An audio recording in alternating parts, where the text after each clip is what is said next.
What happens when a late-night talk show host refuses to play along with carefully crafted talking points? Tonight, we dive into one of the most explosive moments in recent television history, where Jimmy Kimmel found himself face-to-face with a guest who thought she could control the narrative, only to discover that some hosts refuse to be anyone's puppet. Before we get into this incredible story, make sure to hit that subscribe button and drop a comment below telling me what you think about celebrities who try to manipulate interviews. Your engagement helps this channel grow, and trust me, you won't want to miss what unfolds here. The studio lights were blazing as usual that Tuesday evening at the Jimmy Kimmel Live studio in Hollywood. Jimmy had already wrapped his monologue, delivered with his trademark blend of wit and sincerity that had earned him millions of loyal viewers over the years.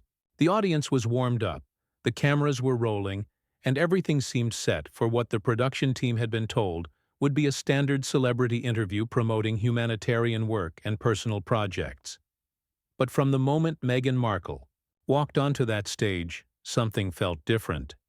Jimmy, a seasoned professional with decades of experience reading people and situations, immediately picked up on an energy that didn't sit right. There was a calculated quality to her smile, a rehearsed precision in her wave to the audience that suggested this wasn't going to be the casual, friendly conversation his team had been promised. "Welcome to the show," Jimmy said with genuine warmth as she settled into the guest chair. "Thanks for being here tonight." "Thank you for having me, Jimmy," Meghan replied, her voice carrying that polished media training that had become her trademark. "I'm excited to be here and share some really important messages with your audience." The word messages immediately caught Jimmy's attention. In his experience, guests who came on talk chose to deliver messages rather than have conversations, were usually the most difficult to work with.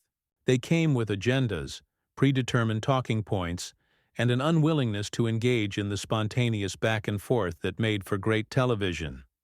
"Well, let's start with what you've been up to lately," Jimmy began, leaning back in his chair, with the relaxed demeanor that had made him one of America's most trusted late-night hosts. "I understand you've been working on some new projects." Meghan's eyes lit up, but not in the natural way that happens when someone is genuinely excited to share something they're passionate about. Instead, it was the calculated brightness of someone who had just been handed their cue. "Absolutely, Jimmy. I want to talk to your viewers about the incredible work we're doing through our foundation. We're really focusing on creating meaningful change in communities that have been overlooked and underserved. It's about amplifying voices that haven't been heard and using our platform for good." Jimmy nodded politely, but internally he was already feeling the first stirrings of frustration. The response was perfectly crafted, completely safe, and utterly devoid of any real substance. It was the kind of answer that politicians gave when they wanted to say a lot of words without actually saying anything at all. "That sounds great," Jimmy said, trying to inject some life into the conversation. "Can you give us a specific example? What's one project that you're particularly proud of?" For just a moment Meghan's composure flickered. It was barely noticeable, a micro-expression that lasted less than a second, but Jimmy caught it. She hadn't expected to be pressed for details. "Well, there are so many wonderful initiatives," she began, her voice taking on a slightly strained quality. "It's really about the overall mission of creating positive impact.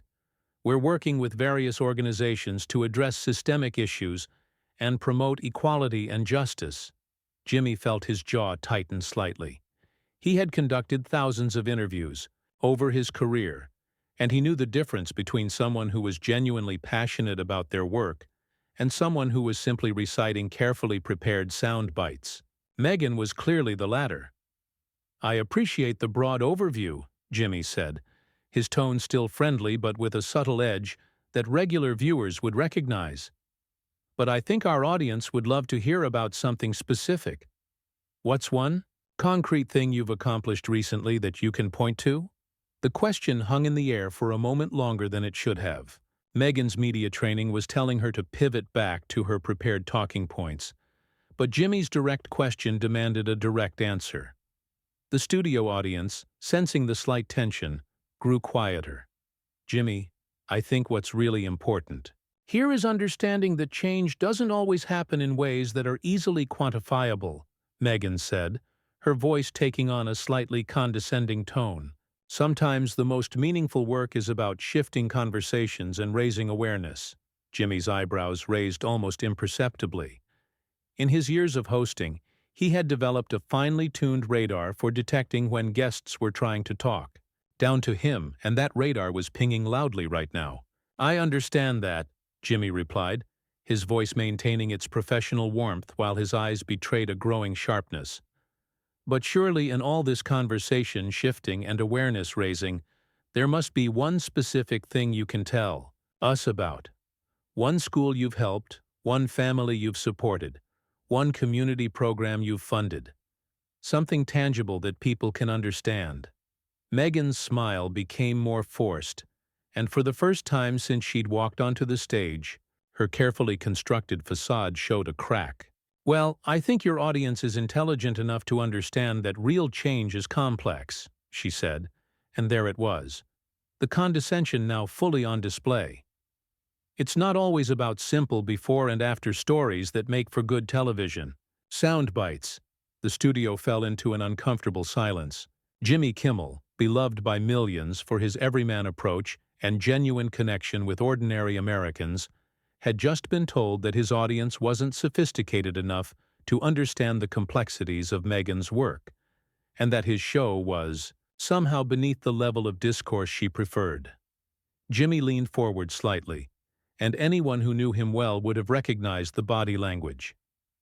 It was the same posture he adopted when he was about to deliver one of his most pointed monologue segments, the kind that went viral and sparked national conversations. "You know what, Meghan?" Jimmy said, his voice still calm but carrying an unmistakable authority.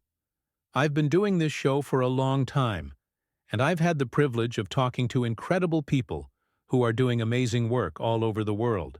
Scientists who are curing diseases, teachers who are transforming schools, activists who are fighting injustice. And you know what every single one of them has in common?" Meghan shifted uncomfortably in her chair, clearly not expecting this turn. "In the conversation. They can tell me exactly what they're doing," Jimmy continued, his voice gaining strength. "They don't hide behind vague language and talking points. They don't insult my audience's intelligence. They don't act like specificity is somehow beneath them." The audience, initially unsure how to react, began to sense that their beloved host was standing up for them, and a low murmur of approval rippled through the studio. "I think there might be a misunderstanding here," Meghan said, her media training kicking in as she tried to regain control of the situation. "I'm simply trying to have a meaningful conversation about important issues." "No," Jimmy said firmly, and the single word carried more weight than a paragraph of explanation. "You're trying to use my show as a platform to deliver pre-written speeches without actually engaging in a real conversation. You're treating this like a press conference where you get to control every word, and that's not what this is." The tension in the studio was now palpable. The audience was completely silent, hanging on every word of this unprecedented confrontation between host and guest. Meghan's perfectly practiced smile faltered completely as she realized that Jimmy Kimmel wasn't going to be the pushover host she had clearly expected. Her handlers had probably assured her that late-night television was an easy platform where celebrities could deliver their messages without challenge, but they had seriously underestimated the man sitting across from her. "Jimmy, I think you're being unnecessarily confrontational," Meghan said, attempting to flip the script and paint herself as the victim of an aggressive interviewer. "I came here in good faith to discuss important work, and you're attacking me for trying to have a substantive conversation." Jimmy's response was immediate and devastating in its simplicity. "I'm not attacking you, Meghan. I'm asking you questions. That's what happens on talk shows. If you can't handle questions about your work, maybe you shouldn't be promoting it on television." The audience, initially uncertain about this unexpected turn, was now firmly on Jimmy's side. They could sense the authenticity in his frustration, the genuine disappointment of a host who had welcomed a guest with open arms, only to be met with calculated manipulation. "You're twisting my words," Meghan protested, her voice rising slightly as her composure continued to crack. "I never said I couldn't handle questions. I'm simply trying to elevate the discourse beyond superficial sound bites." "Superficial sound bites?" Jimmy repeated, his voice carrying a note of incredulous disbelief. "You mean like actual examples of the work you claim to be doing? Like specific information that would help people understand what you're talking about? That's superficial to you?" The exchange was becoming increasingly heated, but Jimmy maintained his professional demeanor while Meghan grew more visibly agitated. It was a masterclass in how experience and authenticity could triumph over media training and manufactured charm. "I think your audience deserves better than this kind of hostile environment," Meghan said, making a calculated attempt to turn the studio audience against their beloved host. They tuned in expecting to hear about meaningful work, not to watch you berate a guest. It was a critical miscalculation. Jimmy Kimmel's audience wasn't just any audience, they were his audience. People who had welcomed him into their homes night after night, who trusted his judgment, who appreciated his honesty and his willingness to call out nonsense when he saw it. "You know what?" Jimmy said, his voice taking on the passionate tone that his fans recognized from his most powerful moments. "You're absolutely right that my audience deserves better. They deserve better than being talked down to. They deserve better than vague non-answers. They deserve better than being treated like they're too stupid to notice when someone is trying to manipulate them." The audience erupted in applause, a spontaneous outburst of support for their host that filled the studio with energy. For the first time since the interview began, Meghan looked genuinely rattled. "I have never tried to manipulate anyone," she said, her voice now carrying a sharp edge of anger. "I've been nothing but respectful and professional." "Professional?" Jimmy shot back, his own frustration now fully visible. "Is it professional to come on someone's show and refuse to answer basic questions? Is it professional to insult the intelligence of the audience? Is it professional to act like you're doing us a favor by gracing us with your presence?" The questions hit like rapid-fire punches, each one landing with precision and force. Meghan's carefully constructed public persona was crumbling in real time, revealing something much less appealing underneath. "I think you're being incredibly unfair," Meghan said, her voice now wavering with what sounded like genuine emotion, though whether it was anger, frustration, or embarrassment was difficult to determine. "I came here to talk about important issues, and you're turning this into some kind of attack." "I'm not attacking you," Jimmy replied, his voice steady and controlled. "I'm holding you accountable. There's a difference, and if you can't see that difference, then maybe that's part of the problem." The studio was electric with tension. This wasn't the choreographed conflict of reality television or the manufactured drama of social media. This was real, raw, and unscripted. Two strong personalities clashing in a way that revealed fundamental differences in their approaches to public discourse. "You know what the real issue is here?" Jimmy continued, leaning back in his chair with the confidence of someone who knew he held the moral high ground. "You came onto my show expecting to be treated like royalty. You expected me to nod along while you delivered your prepared remarks. You expected my audience to be impressed by vague promises of change without any substance to back them up." Meghan's face flushed with anger, and for a moment it looked like she might storm off the set. But her media training, even in its weakened state, kept her in her chair. "That's not true," she said, but her voice lacked conviction. "I simply believe in having meaningful conversations about complex issues." "Then let's have one," Jimmy challenged, leaning forward with renewed energy. "Right now, tell me about one specific project your foundation has completed. Give me one concrete example of how you've changed someone's life. Not your mission statement, not your talking points, not your philosophy. One real thing you've actually done." The challenge hung in the air like a gauntlet that had been thrown down. The audience held its collective breath, waiting to see if Meghan would finally provide the substance that had been missing from the entire conversation. Instead, she pivoted again, but this time her pivot revealed something that shocked everyone. In the studio. Jimmy, I think what you're really struggling with here is the fact that I represent a different kind of celebrity, she said, her voice taking on a tone of superiority that made the audience shift uncomfortably in their seats. I'm not here to entertain people or make them laugh. I'm here to make them think, to challenge them, to inspire them to be better. The implication was clear and insulting. Jimmy Kimmel, who had built his career on bringing joy and laughter to millions of people, who had used his platform to raise awareness about important issues, who had opened his heart to his audience during his most difficult personal moments, was somehow less worthy because he made people laugh. Jimmy's response was swift and cutting. So let me get this straight. You think that because I make people laugh, I'm somehow less capable of handling serious topics? You think that because I bring joy to people's lives, I can't also make them think? The audience was now fully invested in this confrontation, sensing that their host was fighting not just for himself, but for the value of what they shared together every night. I didn't say that, Meghan backtracked, realizing she had overplayed her hand. I just think there are different ways to use a platform. You're absolutely right, Jimmy agreed, but his tone suggested that agreement was about to become a weapon. There are different ways to use a platform. Some people use their platform to bring people together. Some use it to make people feel less alone. Some use it to shine a light on real problems with real solutions.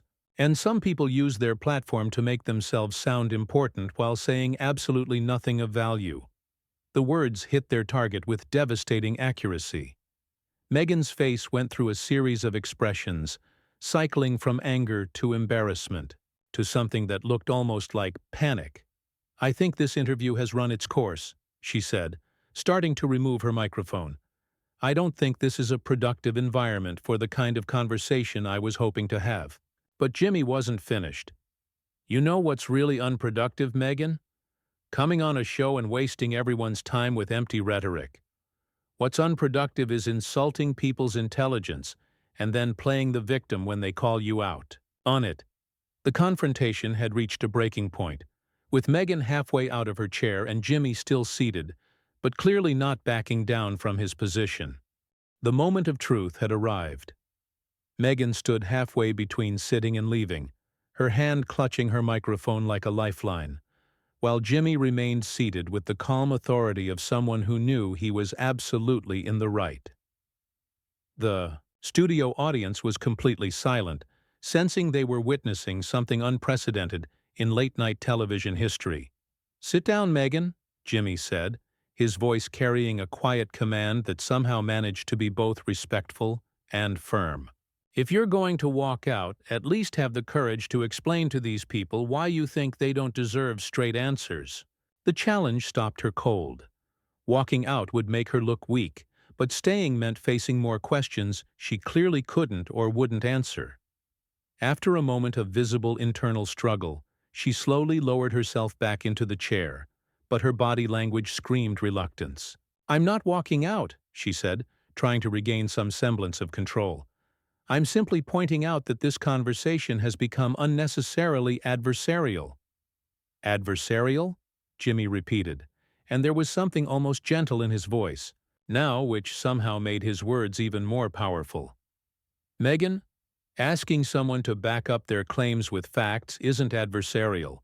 It's journalism. It's accountability. It's what happens in a functioning democracy when public figures make public statements." The audience murmured in agreement, and Meghan's face tightened with frustration. She had walked into what she thought would be a friendly platform for her message, and instead found herself facing the kind of scrutiny she had clearly hoped to avoid. "You're being deliberately obtuse," she snapped, her carefully maintained composure finally cracking completely. "You know perfectly well that the kind of work we do can't be reduced to simple before and after stories." "No, I don't know that," Jimmy replied with devastating honesty. "Because you haven't explained what kind of work you actually do. You've given me nothing but vague statements about change and impact and awareness. "That's not my fault, Meghan. That's yours." The truth of his words hung in the air, like a spotlight illuminating everything that was wrong with this interview. Meghan had spent 20 minutes on one of the most watched late-night shows in America, and not a single viewer could tell you one concrete thing she had accomplished. "Fine," Meghan said, her voice rising with anger and desperation. "You want specifics? We've raised awareness about media bias. We've started conversations about mental health. We've highlighted issues of racial inequality. We've brought attention to the struggles of working mothers." Jimmy listened to her list with growing incredulity, and when she finished, his response was both simple and devastating. "You've talked about things," he said slowly, letting each word sink in. "You've raised awareness, started conversations, highlighted issues, brought attention. But what have you actually done? What problem have you solved? What life have you changed? What concrete difference have you made in the world?" The questions hit like hammer blows, each one exposing the fundamental emptiness at the heart of Meghan's public persona. She was a professional talker, someone who had built a career on discussing problems without ever actually solving them. "That's not fair," she protested, but her voice sounded hollow even to her own ears. "Change takes time. You can't expect immediate results." "I'm not asking for immediate results," Jimmy replied with the patience of a teacher explaining something to a stubborn student. "I'm asking for any results. I'm asking for one single thing you can point to and say, this exists because of what I did. One scholarship fund you started. One law you helped change. One family you personally helped. Anything real." The silence that followed was deafening. Meghan opened her mouth several times as if to speak, but no words came. She had been exposed completely, revealed as someone who had mastered the art of sounding important while accomplishing nothing. "You know what the saddest part is?" Jimmy continued, his voice now carrying a note of genuine disappointment. "There are people out there doing incredible work every single day. Real work, hard work, work that makes a difference.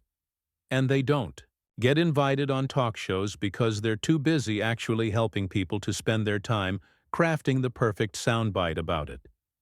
The audience began to applaud, slowly at first, then building to a sustained ovation that seemed to go on forever. They weren't just applauding Jimmy's words, they were applauding his willingness to call out the kind of empty celebrity activism that had become so common in recent years.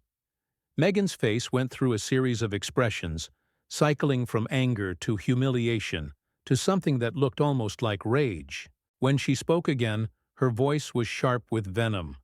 "How dare you?" she said, pointing an accusatory finger at Jimmy.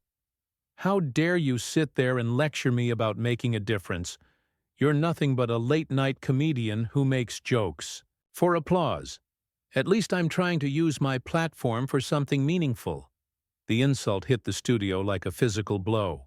Jimmy Kimmel, who had opened up about his son's heart condition to raise awareness about health care, who had delivered emotional monologues about gun violence and social justice, who had used his platform countless times to make real differences in real lives, had just been dismissed as nothing but a joke teller. But instead of getting angry, Jimmy smiled. It was a sad smile. The smile of someone who had just seen the true character of the person sitting across from him. "There it is," he said quietly. "There's what you really think. You think that making people laugh is worthless. You think that bringing joy to families who are struggling is meaningless. You think that the millions of people who watch this show every night are somehow beneath you." The audience was now completely on Jimmy's side, their loyalty cemented by Meghan's incredible display of arrogance and disrespect. "I never said that," Meghan protested, but her voice lacked any conviction. "You didn't have to say it," Jimmy replied. "You've been showing it since the moment you walked out here. Every condescending answer, every dismissive look, every attempt to avoid giving my audience the respect of a straight answer. You've made it clear that you think you're better than all of us." Meghan stood up abruptly, her face flushed with anger. I don't have to sit here and listen to this. No, you don't, Jimmy agreed, standing up as well. But if you leave now, everyone's going to know exactly what kind of person you really are.